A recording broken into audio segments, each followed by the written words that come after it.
Good morning and good afternoon to all. I hope you can all hear me well. Warm greetings from Bogota. My name is Martijn Groen. I work at the Dutch Embassy here in Colombia.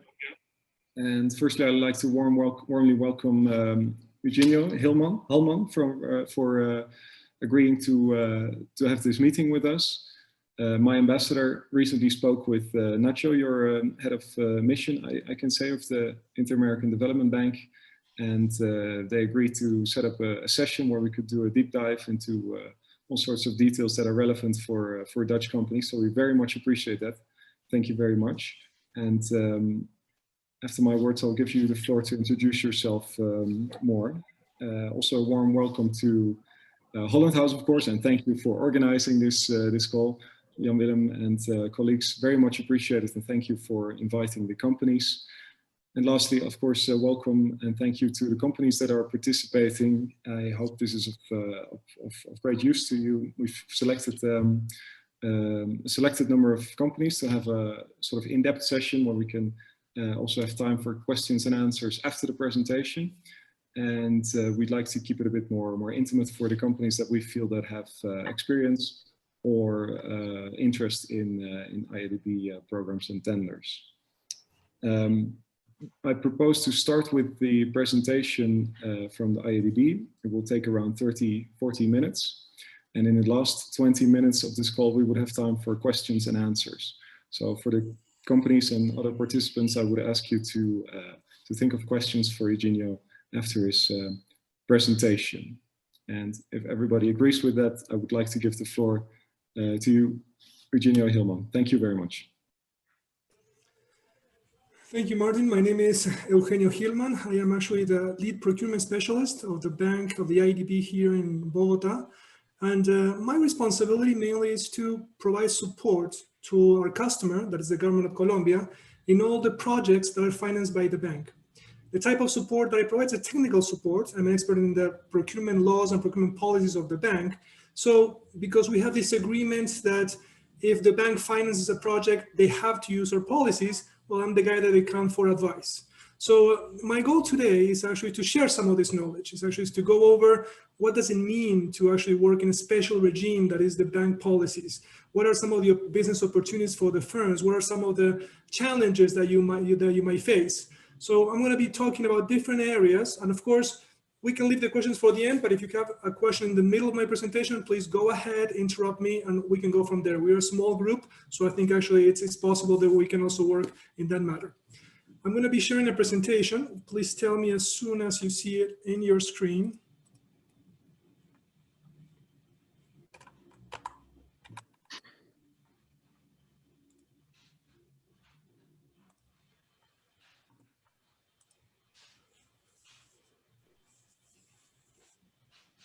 Seems to be working well.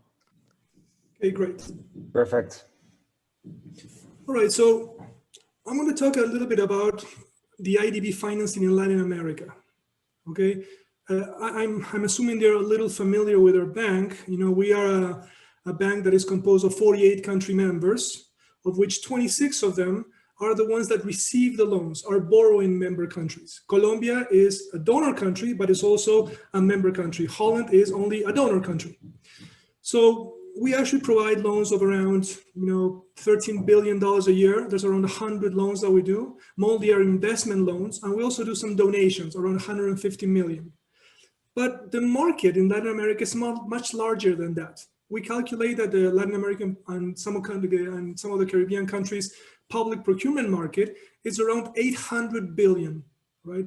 So we only provide loans for around between 1% and 3% of that. So it means, if we're calculating our impact in the amount of money that we provide, it's not that much. The impact that usually the bank has is that we actually get involved in places where other banks do not land, all right? So the impact that we have also has to do with a lot of knowledge that we bring in how do we define a specific project. We provide technical expertise, financial expertise, procurement expertise, environmental expertise. We actually provide a lot of different best practices so the country actually can do can try to to come up and design a successful loan that actually will have a lot of impact for its citizens. So this for me, actually, the first time I saw this was very impressive, because the size of the market in Latin America has grown exponentially in the past 50 years. And the amount of money that the multilaterals actually lend is very few. So we have a lot of access to the governments, because the governments own the Inter-American Development Bank, but the amount of money that we lend, we cannot compare it to the amount of impact of some of the, places we actually participate. Just to give you an example, we are currently financing here in Bogota, the Bogota Metro. Okay, it's the underground, for the first time in 70 years, the country actually has been able to acquire, a firm that has started already actually 2 months ago, the construction of the first line here in Bogota. The bank was the one that designed the loan. We co-financed it with the World Bank, but they used our procurement policies to be able to secure the firm that will be doing actually the works, and also the firm that will be doing the supervision. And the loan, the size of the project is around $5 billion, and our bank only lent 600 million of it.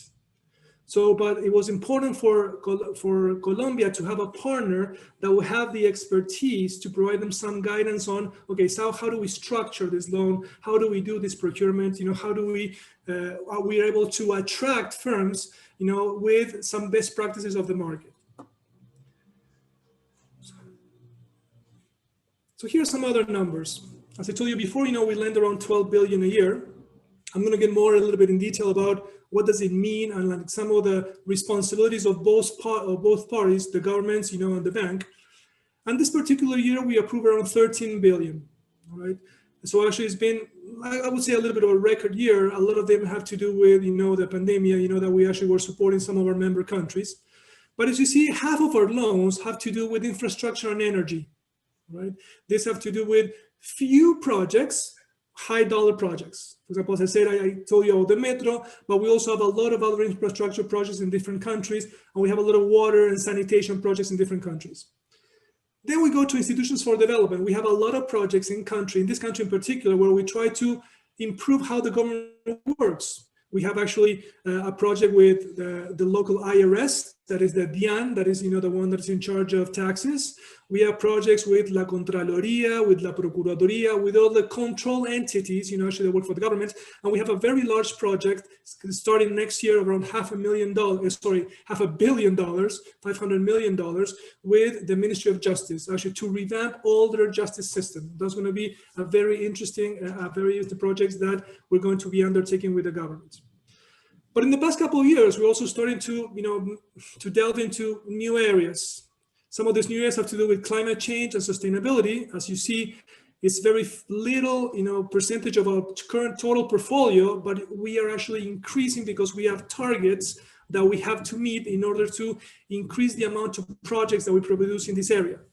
And also with integration in commerce. I don't know if you're familiar, but we have a new president. The new president is called Mauricio Claver Carone. He actually assumed 3 months ago. And one of his main objectives, for the area is to increase the integration between, Latin American countries. That means, a lot of Latin American countries, have always focused on, exporting or importing, from far away. And the idea is actually how is it that we can improve our commerce within frontiers? So integration, or what was called nearshoring, it's one of the pillars, I would say, of the new strategies that the President Carone has.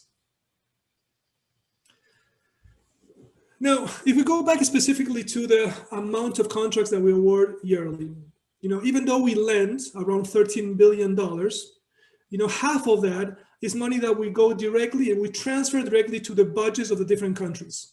The other half actually are related to specific procurement, right? These are our investment loans, actually, that require procurement plans and require actually procurement to be done.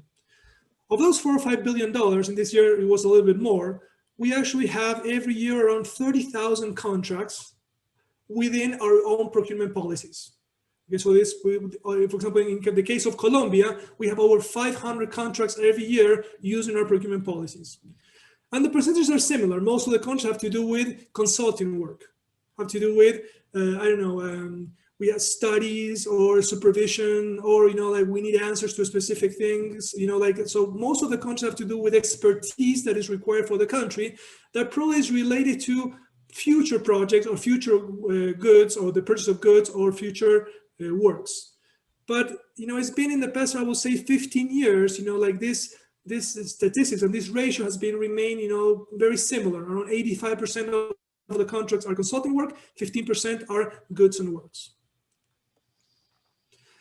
And now let me tell you a little bit about the procurement policies themselves.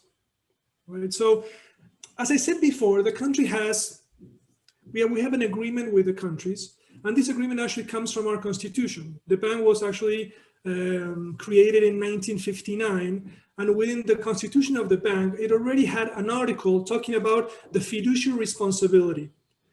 When I talk about fiduciary, I'm meaning, or how the bank understands fiduciary, has to do with financial management or financial planning and procurement within the operations. This means that the fiduciary team that has existed in the bank for the past 59 years has the responsibility that the funds that we lend are used for the purpose they were created. It means if we actually design a loan to build a school, you know, the purchases, the procurement that was done for that specific project had to do with studies, architectural, you know, the school, in the building of the school, because the impact that we want is to improve the education. So we monitor this through the use of our policies. We have two different types of policies. We have policies depending on the category of the investment. If we want to purchase goods and works, we have one set of policies. If we want to purchase or select individual consultants or firms, we have another set of policies. We have different policies because how we buy these different, you know, acquisitions have different ways of, have different methodologies and different ways of analyzing and evaluating. I don't buy, you know, like 1,000 kilos of sand the same way I hire an individual consultant. When I buy sand or I buy a good, you know, I pretty much have to define some requirements, and I'm very interested in what is the best price from whoever actually complies with all my requirements. When I actually purchase consulting, I'm more interested in the quality, in the technical aspect of it. You know, price goes to a second stage, a second area. So we have different methodologies that takes this into account. But we have a third way of purchasing, and it's related to the use of the country systems. In, I would say, 90% of our loans, we are still using bank policies, right? But 3 years ago, we were able to do, here in Colombia specifically, we were able to do an evaluation of their own national country policies, right? It's called Ley 80, or Law 80. It's the law that regulates, you know, all the procurements in the country.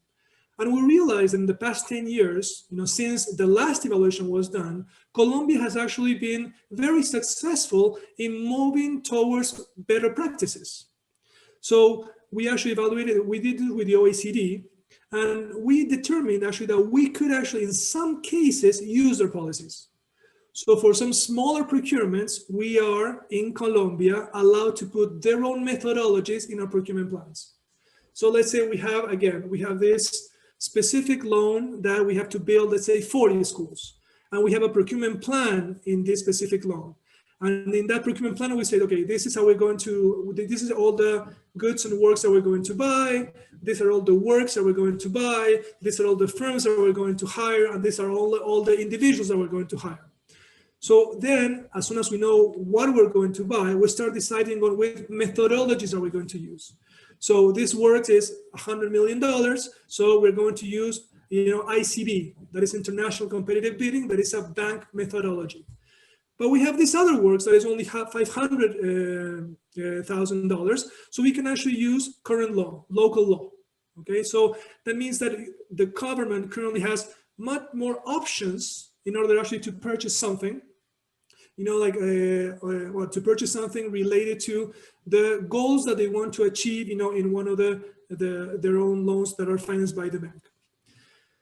The other interesting thing about the policy is that the principles of the bank policies are exactly the same of all the local laws, you know, in all the countries that are related to procurement. Economy, efficiency, transparency, competition, equal opportunity. We have added value for money as a new principle last year. And you can say, if you read all the procurement manuals of the ministries, they're exactly the same. what changes are some of the protocols, some of the practices. I'll give you an example. In Colombia, it's part of their culture that you may actually define price limits. That means this is the highest price you can actually quote, or offer for a specific procurement or for a specific contract. So that means that if you are, you're limited, by a high price, and that means that if you actually quote something higher, you're going to be disqualified. And that goes against their policies, because in bank procurement policies, every offer has to be analyzed and evaluated, depending of the price. If all actually the prices come and are over the prices that are actually referential, you can still advance with the procurement in bank policies, not in local policies. Right? Some other things have to do with eligibility. In bank procurement, you can only contract from country members. So we cannot actually hire a firm from Australia or from India because they're not country members of the IDB. So of course, in local policies, they can hire, from all countries in the world. So again, we have these differences, in some, again, not in principles. We all both, for example, look for transparency. We all have, economy policies, etc. But we have different processes and protocols, and we interpret some practices differently. Another example is in a bank procurement process. As soon as you provide your offer, we have what is called an acto de apertura. That is a small meeting when, like all the offers are open, and you say, and you put a little document when you just mention which are the firms that participated. And then you close all those offers and give them to the evaluators, to the evaluation committee. And all those offers are never shared. That means that the people that are competing against each other in a process can never see the offer or their competition. And actually something that happens here, because in the same act, in the same acto de apertura, in Colombia, you put all the offers on the table and everybody can look at them. And again, in some countries, that is a practice. It's called vistas, or it's called the showing of the offers. But in the bank procurement policy, we have a confidentiality principle. And that means that we never share the offers. The documents, the standard bidding documents, are public, right? Any clarifications to the documents are public. The acts are public. The evaluation report is public. The contract is public. The offers are never public. We have found that if we actually do the showing of the offers, usually there's an offer that's probably better than others. So, that offer gets a lot of protests, a lot of, like complaints. So that puts some pressure on the evaluation committee. At the same time, we also have seen that sometimes, when they share the offer, they share, industrial secrets, personal, financial statements, things that actually could be a problem. So we have decided several years ago, that the offers will not be shared. Again, that's also another difference between the country and our policies. At the same time, our policies are usually a little bit more efficient in the sense that there's a lot of different stages in local politics, until something gets approved, even the terms of reference, or a contract or evaluation report, or somebody signs, a contract. It takes a long time. It's a little faster, when you work with a procurement policy. Still, even though I say this, our goal is eventually to move everything to the use of the country system. We really don't need to have an additional system to the country system. We would like for Colombia to, in the next 10 years, keep on improving their own system. So at the end of 10 years, we have decided that, bank policies in this country, in this specific country of Colombia, that I understand, because I've been working here for 3 years, that they do have a lot of, institutional capacity. I think they will be able to just rely on their own policies even if they're financed by the bank. So what are the responsibilities, of the different members of the team? So I guess we have, the borrower, the executing agency, we have the IDB, and then we have the business community. It is important to understand that even if the bank finances a project, it's not a bank project, it's a country project. Right, the projects are all Colombian projects. It's that the state of Colombia is the one that owns the project, and because he owns the project, he executes the operation, and he's responsible for its planning, from its evaluation, from all the contracts awards, and all the contract administration. We provide support.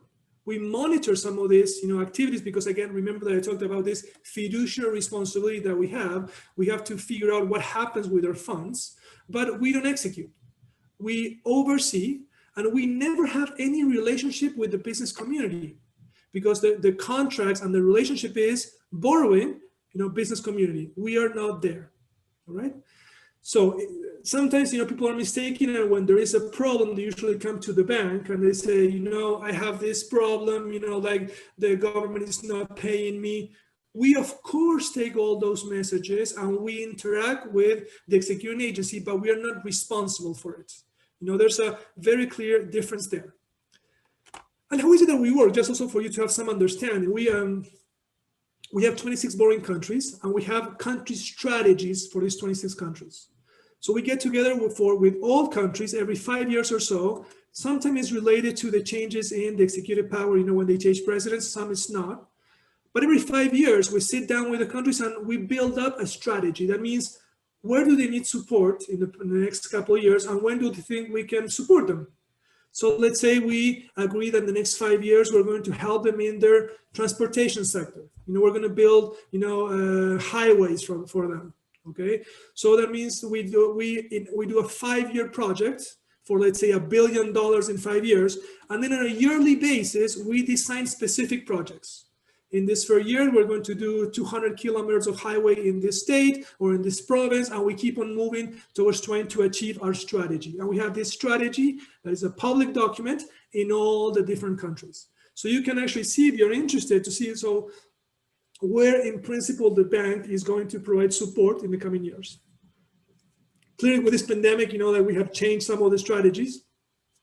This was a very specific and very interesting year in the sense of all the loans that we had planned and how we had to change loans that were already approved. We moved some of those funds, to support, the health sector.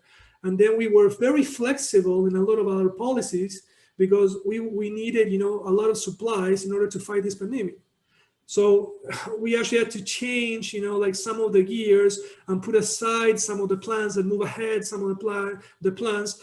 And for the next couple of years, we're going to be very involved in vaccination and keep on, supporting the health sector. But at the same time, because, the economy has been really hurt with everything that has happened, we are thinking in a lot of also things to try to support small and medium-sized companies in order to help generate employment. That I think was one of the things that we're going to be working on the next couple of years. There's going to be a lot of health, there's going to be employment, and this nearshoring, that was mentioned earlier, some of the areas that we're going to involve. So, as I said, we're not responsible for the loan, but we provide close monitoring. We provide assistance in project design and in project execution. I am a member of every project team member of all the loans in Colombia, and I provide support in the procurement area. So I would like to see how are they planning on procurement? What type of things are they going to buy? Are they going to have direct contracting? Are they buying, something sustainable, so green procurement? Are they buying innovation? So they want to use a new methodology. I try to provide support on how they're going to build their procurement strategy. And it's one document within the bank loans. It's called Annex 3, that is the procurement strategy. So we provide support to the executing agency on how they're going to execute. At the same time, we have a lot of data that we also give them, or we train them in, okay, so how do you do market research? Like if you need to buy software, if you need actually to do all this. So we have a lot of experience probably from other loans in other countries. And we also have a supervision approach based on risk. That means that when we start a loan, we analyze the executing agency. So we go, let's say, to the Ministry of Agriculture or Education, and we figure out if they do have the institutional capacity to execute the loan. If, for example, it's the first time they execute a loan with a multilateral, we have to provide additional support. We hire staff with this experience so the execution can be successful. Because if they don't have any experience, the risk of non-execution is very high. At the same time, if it's another an agency like, let's say, El DNP, that is the planning, the National Direction of Planning, I don't know if that's the correct translation, but they have a lot of loans with the bank. So we are pretty confident that their risk execution is low. So we might not get that involved. we might decide actually to give an ex post revision. That means that they will be using our policies, but we will not be providing, like a lot of input on their activities until the yearly audit, because we audit all the projects on a yearly basis. And as I said before, one of the things specific on this country that is great for me is that, that they have been improving in their procurement practices, and we can already rely on some of them. I have 2 new loans on education that 70% of all the purchases they're already doing with their own specific, like local laws and practices. Very fast, this is actually the project cycle. We have a programming stage, as I told you a little bit about that country strategy.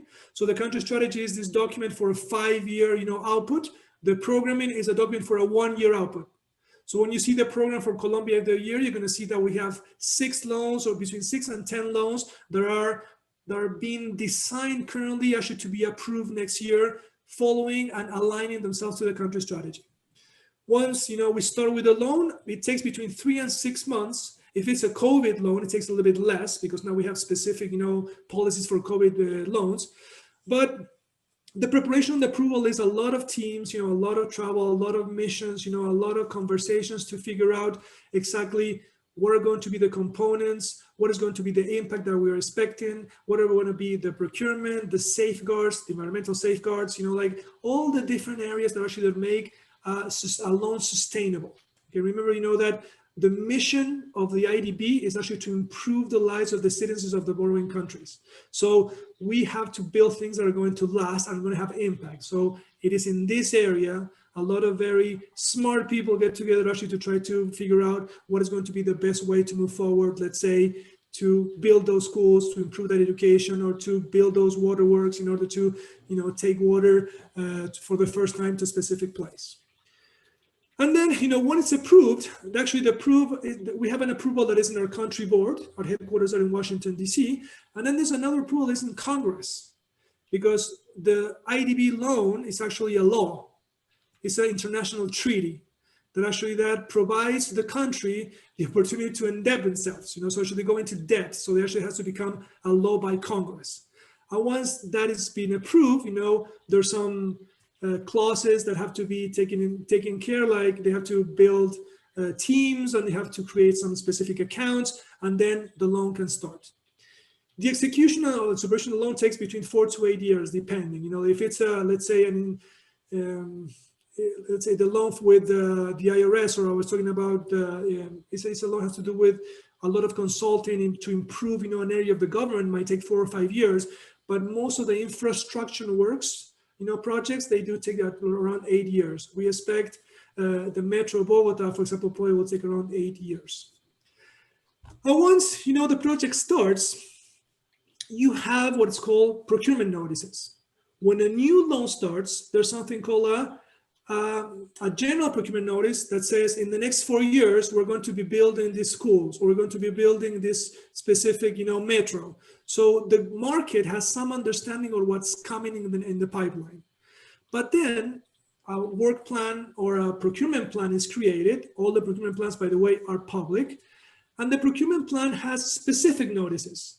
It's going to tell you specifically what are we going to buy, when are you going to buy, where can you get the standard bidding documents, and some additional information about that procurement.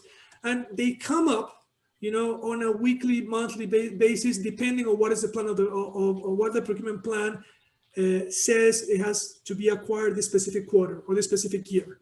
Okay, so as we go on executing, a lot of different procurement notices and award notices come up. Not just in the local websites or in the local system, in Colombia it's called SECOP, but also in the UNDB, in the United Nations Development Business. As per our policies, every procurement process that is over $200,000 has to be in the UNDB, has to be publicized in the UNDB, right? Even if it might have local practices, if it's over $200,000, it still has to be published in the UNDB. So most of the companies that are interested in actually doing works or goods or the selling of goods or, providing their consulting services, they actually go to the UNDB and they figure out, what business opportunities might be good for them. I'm going to go into a little opportunities later in the presentation.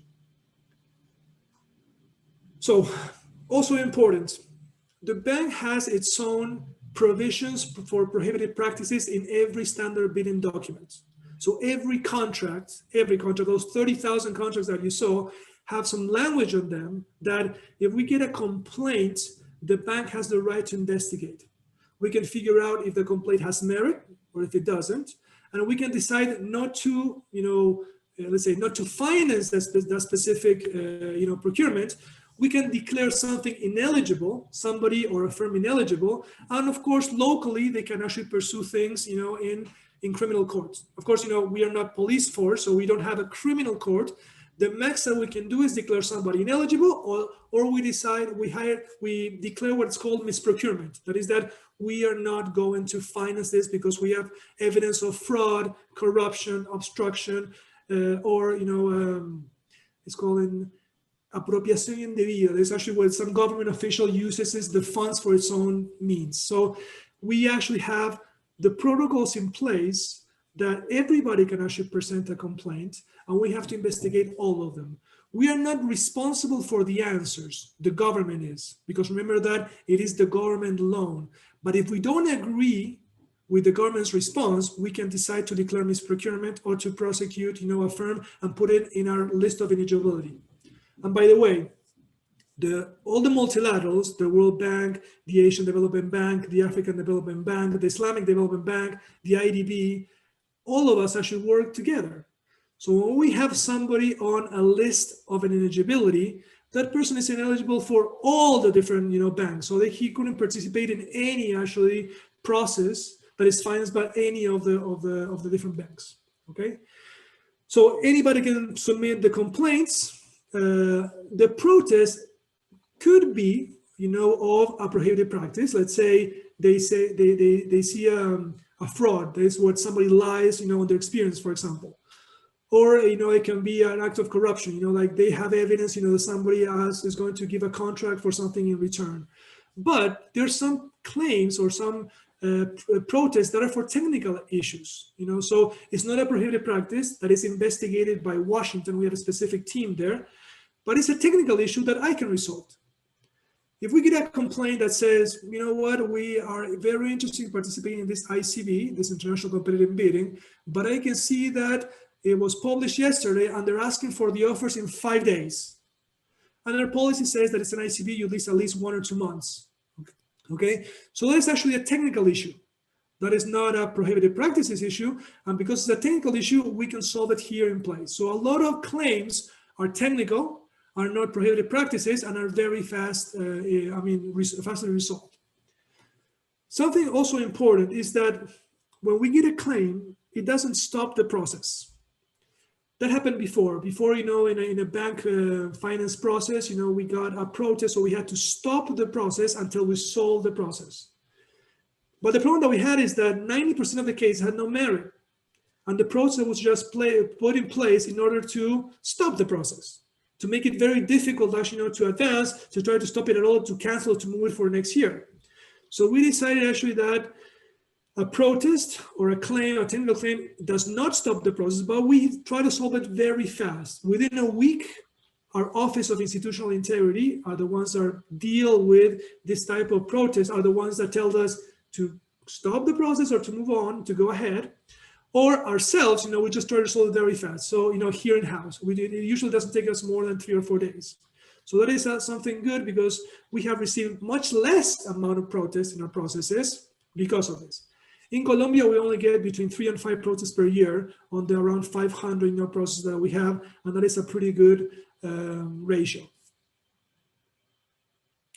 So here's some advice for firms, in order to participate or to be successful, to have some additional opportunities to participate. It has to do with having a long-term perspective, because you have to know the country, know the market, know what they're buying, understand the strategy, be systematic in screening information. I'm going to provide you with 4 different online resources where you have all the different opportunities that are bank financed.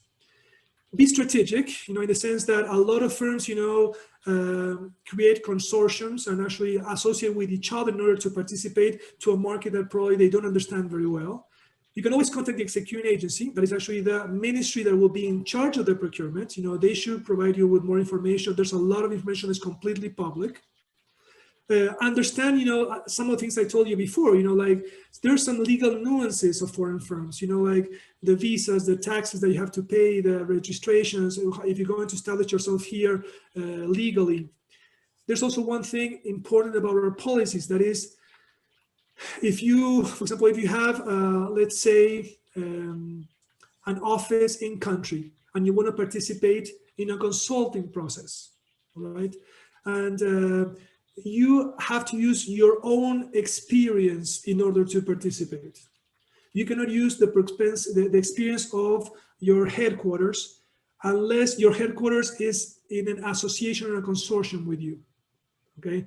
Because by bank policies, we evaluate the firm that is going to actually be doing the work. So you cannot use experience of somebody that will be not doing the work. Again, if you're an association, it's no problem, but it cannot be independent. And that's also one of the questions that we have a lot in this case, where firms use the experience of their headquarters or some other office in another part of the world, but they're not really participating. They're just using their experience to comply with the requirements. That offer will probably not be accepted unless it's an association. At the same time, well, one of the things that you're already doing, you're approaching your commercial offices, in order to seek some, additional experience, or you can also try to get in touch with people that have already been here and have been already established. And the other thing that you could do is, if you are not familiar with a website, it has tons of information, and most of our sectors, they write blogs. They write blogs about what's happening or what's coming. The bank actually works as a matrix. We have a vice presidency of countries where that all the country members have an office and we respond to this vice presidency, but we have a vice presidency of sectors. Those are the guys who actually that design the loans. We have the experts in education, in states, in transportation, in water, in climate. So they are the ones, those are the technical experts, that design the loans, are those the ones that have all these blogs and provide all this information online. So I'm going to finish with this slide. This slide is the online resource information. These are 4 different areas where you can actually look for information about possible opportunities for the bank. The first one is our actually website, is the project website, where you can see all the different projects that we have in pipeline that will be approved within 1 or 2 years, and also all the projects that we have already in execution, where you can actually go and try and find the procurement plans and download their procurement plans. The second site has to do with the UNDB, the United Nations Development Business Online, where we have to advertise, as everything that is over $200,000 by policy. And you can have here, you can find all the procurement opportunities. I believe this is a paid service, but you can actually decide, you can program it so you get on a regular basis specific opportunities on your expertise, on your technical expertise. A third website has to do with the with the IDB Procurement, and is where you can find specific information about bank procurement policies. That is, not just the procurement plans that are related to the loans, but all the specific notices, the award notices, the standard bidding documents, the policies themselves, how the contracts are awarded, like the list of eligibility. There's a lot of information in this part of the website.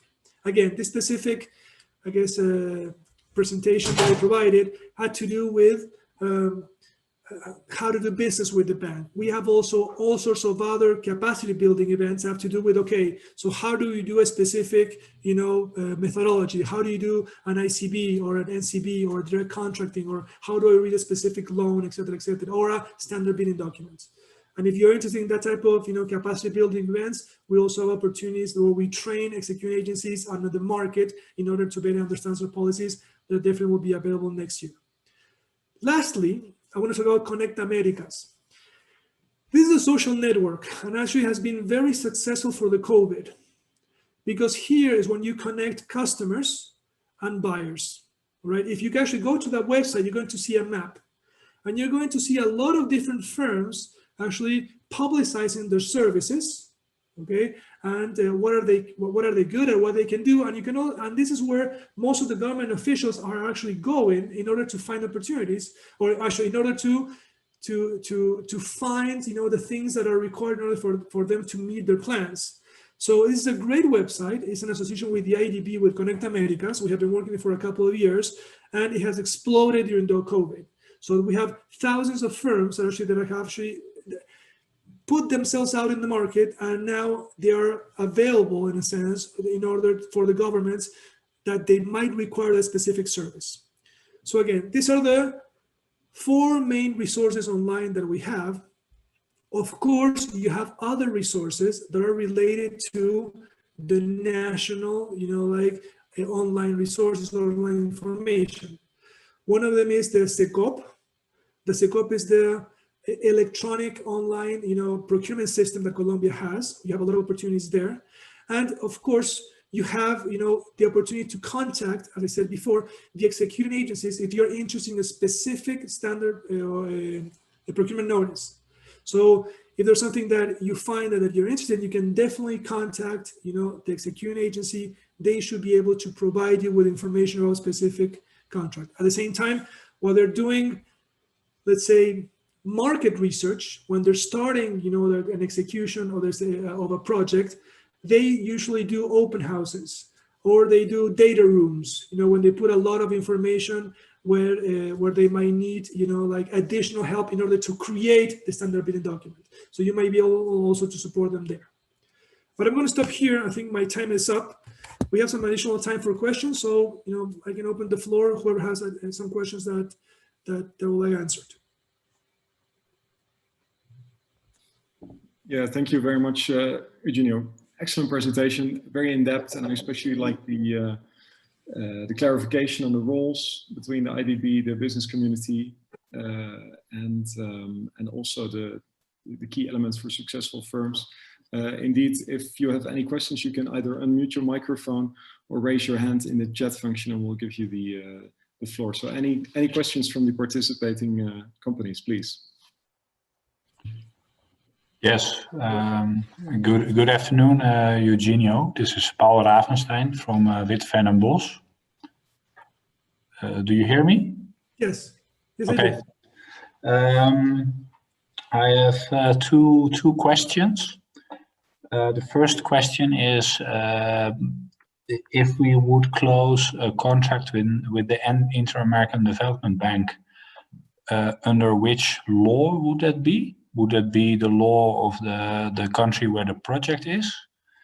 And the second question is, what we see a lot in consortia, if we want to close a contract with the Inter-American Development Bank, sometimes you would like to use CVs or references of subcontractors, because it's a special thing that they are doing, or they have the high level knowledge, but it's not a big part of the budget, so it's better to have them as a subcontractor. And it's not always allowed to use CVs or references by the subcontractors. Can you say something about that? Because if that would be allowed, that would make it a lot easier. Yes, for your first question, depending on the size of the contract, you know, we have different methodologies. So in Colombia, if we have a project that is over $10 million for works or over $1 million for goods, we use ICB documents, that is International Competitive Bidding. In the International Competitive Bidding documents, we have, I mean, they are designed in order to be very friendly to the international community, because we would like to bring in, you know, international opportunities or to do knowledge sharing. The standard bidding document is divided in 3 parts.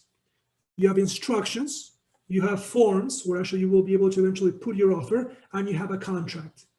That contract is divided in 2. The first part has general clauses. The general clauses cannot be modified.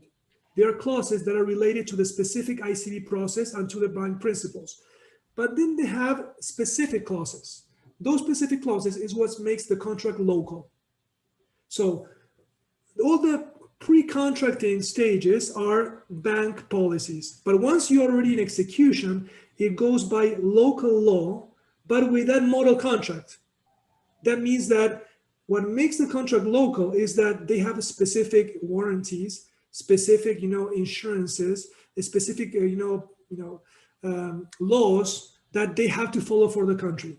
But they still are over this, let's say this model contract by the IDB that has a lot of clauses that will be beneficial for the international companies. How do you resolve conflict, for example? Or what the prohibited practice is that the bank actually has a say, if we receive any complaints. But once it goes into the execution of the loan, it is executed by the local laws, but with this framework. So it's a combination.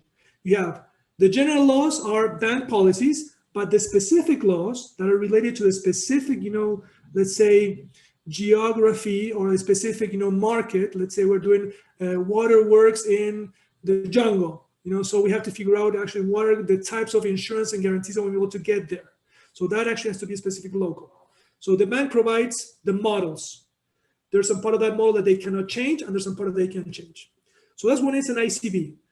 When it's an NCB, a national competitive bidding, okay, it's also a bank policy, it's also a bank model, but probably most of the people that participate are not internationals. That is actually works under $10 million, goods under $1 million. So we haven't really had any issues there with international firms trying to figure out a different way of working. Again, the ICB, that is where most international firms might be interested, they actually have been written with the international market in mind. In the second question, I will need to see the specific process, because in principle, let's say we have a process for consultant firm, and we need to do a study or a supervision of say X works. So you can actually associate yourself with other firms. You can have subcontractors that are official subcontractors, and you can have some subcontractors that are not official. That means that they're not really tied into you. Actually, they can participate in different bids. Let's say there's one specific expert on one thing, and he can actually be in many bids. So he's not part of the association, and he's not part of the official subcontractors, but he could be in that bid if you win it. So that actually is part of the policy. So I don't know exactly when you're telling me that that subcontractors cannot really participate, because they can in two stages. They can be your official subcontractors for some specific knowledge or some specific experience that you might need in the team. And then you can have other type of subcontractors that are not part of your team per se, but you will hire them in case actually you win the bid. That is something that can be done in the policies. Yeah. No, I was referring to when you do the original tender for the first proposal. It's not always possible to use references or CVs of subcontractors in the first proposal to qualify. Okay, that's something that I will have to answer, because in principle, to my understanding, you can, and I do it very often. But if you have a specific question, please, or a specific country, because I can call my colleague in that country and figure out what went on. Yes, I will send you an email about that. Okay, thank you for the answers. No, please.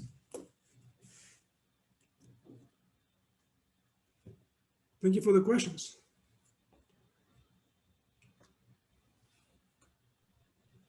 Eugenio, hi, this is Martin Brouwer. At the beginning of the presentation, you mentioned that for a purchasing, let's say a purchasing loan, there are requirements for local content, or at least the product has to be purchased locally. Are there any specific requirements on that you could share? Actually, there's no preference for local purchasing in the banks. Only in one case. I don't know, I might have misspoken, but only in the case of goods over $1 million, you might have a local preference for the buying goods, and it's because of the shipping. But there's no preference in any other methodology for any other amount of money on local policies. In some cases, for example, if you hire individual consultants, it might be better to actually hire a local consultant than an international one, mainly because of the cost. But there's really no preference in bank policies for firms. You cannot actually give them additional, percentages or qualifications, to buy to win a bid. Just in the case of goods in international bidding. Okay, clear. Thank you.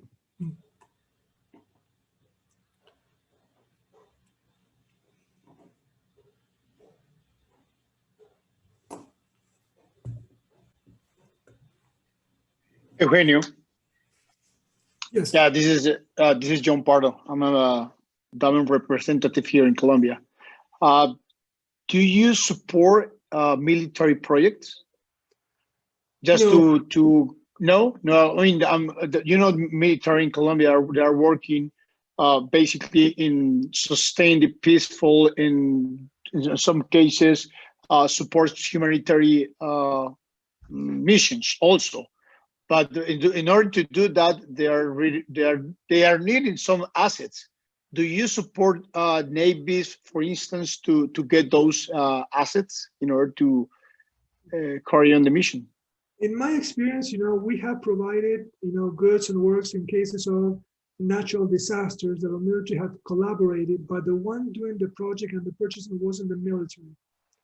Usually are, like some other ministry, let's say health or environment or somebody like that. We actually have specific, again, I understand, that definitely we cannot, finance anything that is related to the war part of the military. All the support that they provide in order to come, to provide support to evacuated areas or disaster areas, like we understand that there might be a possibility to provide support there. But we haven't had that experience. I only know one case in Haiti where we did it, but the ones that were doing the purchasing was the government itself, not the military. All right. Okay.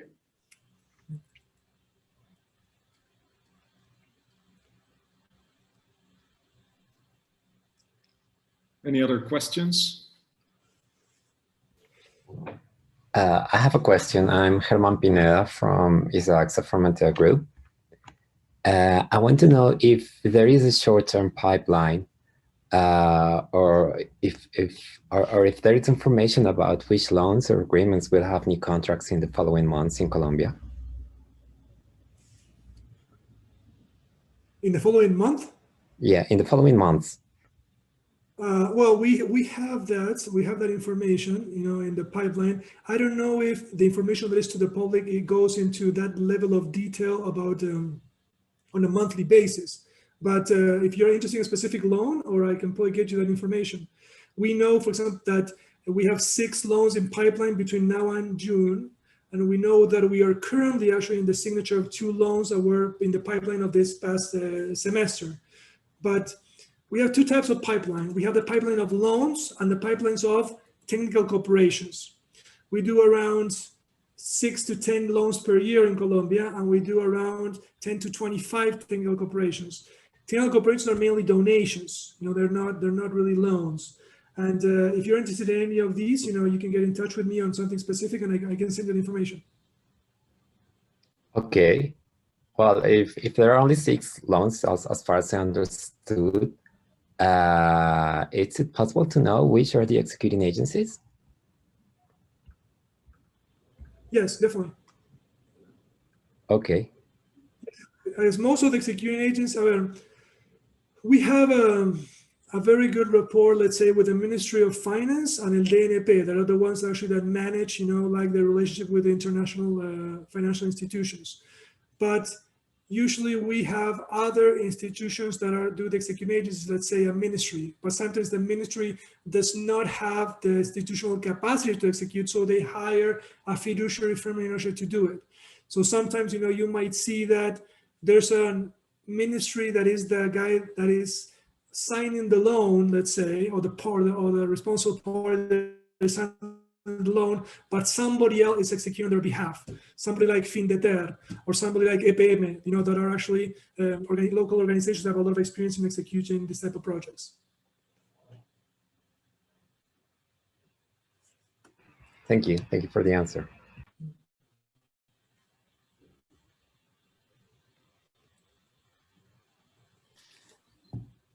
We have a few minutes left. Any last questions?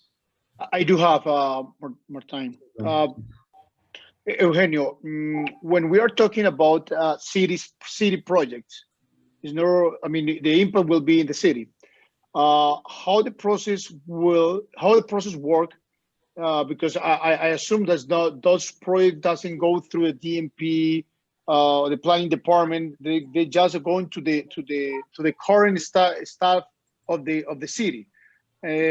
So I'm thinking in projects in Barranquilla, for instance, when they want to submit a project with the IDB, how this works and how long will it take? Well, as I said, there's two possible opportunities that a city can actually provide a project. One can be through, the DNP or el Ministerio de Hacienda. Those are the ones that they carry the conversation. Or APC is actually from the presidency. Actually, they're the ones that carry, the dialogue with the institutional organizations. In this case, the IDB. So they can tell they have a specific need, and they can meet with them, and they can see if there's something that they can propose a new loan. In other cases, for example, we have specific loans or lines of credit. In the case of Barranquilla, for example, we have a line of credit for Findeter, actually for goods and works on specific, with specific objectives that are related to, let's say, improving education or improving transportation, that they can come up with Findeter and say, listen, I have this specific finance loan, I finance it myself, and I would like to be, or I want to pursue it. It can be something already done or something in order to be done in the future. And Findeter, based on this loan that the bank is financing, can take care of it. So one thing can be through the channel of the federal governments. Other can be the channel of some of these other institutions that have been financed, like by operations. On the others is there's a lot of technical cooperations that we provide with specific, for example, in San Andres, in Providencia, in Santa Marta, that they are actually taken care by local foundations. And they actually present specific projects or to their municipality does it to the government, and eventually, they get the finance by the bank or by other banks. So there's like different windows, I would say, in order to that. The bigger the project has to go into the country strategy that I was mentioned before.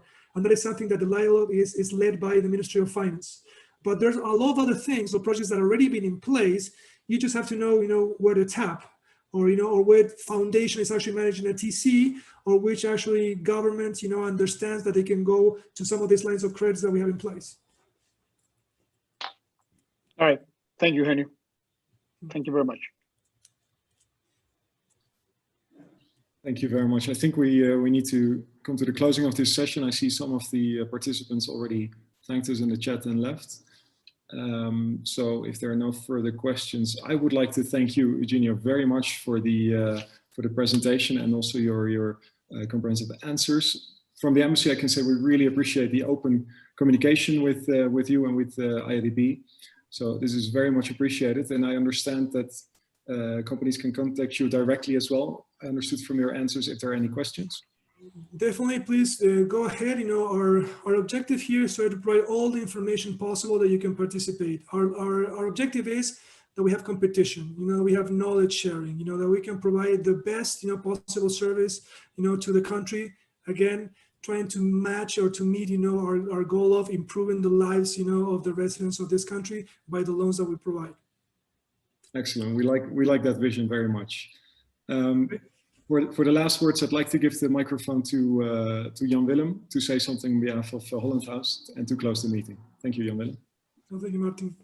Thank you, Martijn, for your support in organizing this event to our embassy in Bogota. Thank you, Eugenio, for your time, for your detail.